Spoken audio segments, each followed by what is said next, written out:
Hello everyone, welcome back to my channel. Today, I will guide you through the process of creating UDP servers for HTTP Custom, SOCKSIP Tunnel, and ZIVPN. We'll also go step by step through setting up each of these VPNs. Whether you're new to this or just looking for a refresher, I've got you covered. Remember to follow my blog for detailed tutorials, and subscribe, like, and share this video if you find it helpful. Now, let's get started. Step 1. To begin with, we need to create our servers. So, open your Chrome browser and head to the search bar. Type in UDP Custom and tap on the first search result to go to the website's homepage. This website will be our main tool for setting up the servers, so make sure you're on the correct page. Once you're on the UDP Custom homepage, locate the menu button at the top of the page. Click on it, and you'll see a list of options appear.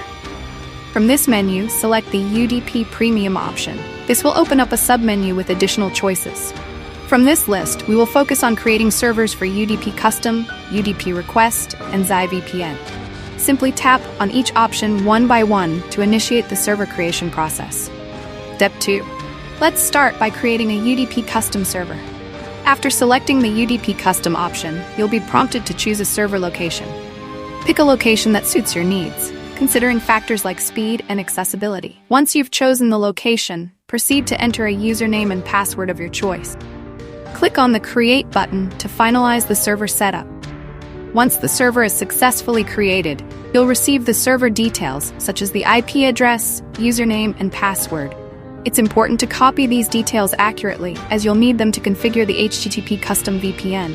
Next, download the HTTP Custom app from the Play Store if you haven't already.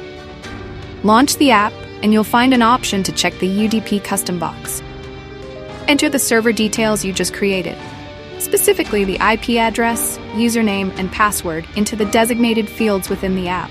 This completes the setup for the UDP Custom server. Step 3. Now let's move on to creating a UDP Request server. Return to the UDP Custom website and select the UDP Request server option from the menu. On the next page, you'll once again need to choose a server location. Select the location that best fits your requirement. In the account creation form, enter your chosen username and password to create your server. Once the server has been successfully created, copy the server details just like before. With these details in hand, go back to your mobile home screen and download the SOCKSIP Tunnel VPN app from the Play Store. After installing the app, launch it and navigate to the settings. Within the Settings menu, find the Tunnel Mode option and select UDP Request. Enter the server details, including the IP address, username, and password, into the appropriate fields. This configures your SOCKSIP Tunnel VPN to use the UDP Request server. Step 4. Finally, let's set up the ZIVPN.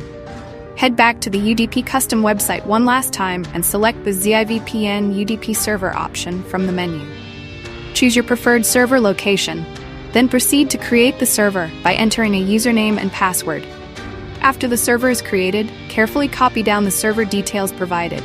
Return to your mobile device and download the ZIVPN app from the Play Store. Once installed, launch the app. Check the UDP box to activate the UDP protocol. To access the settings, click on the 3 lines at the top, which will open the side menu. From there, select UDP Settings and input the server details you copied earlier, namely the IP address, username, and password. With these settings configured, your ZIVPN is ready to use.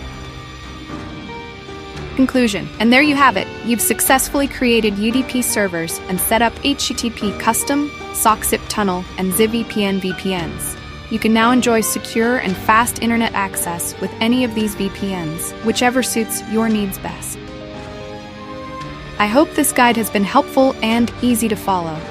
Remember to subscribe to my channel for more tutorials like this one. Like the video if you found it useful, and share it with your friends. Don't forget to check out my blog for more detailed written tutorials. Thank you for watching, and I'll see you in the next video.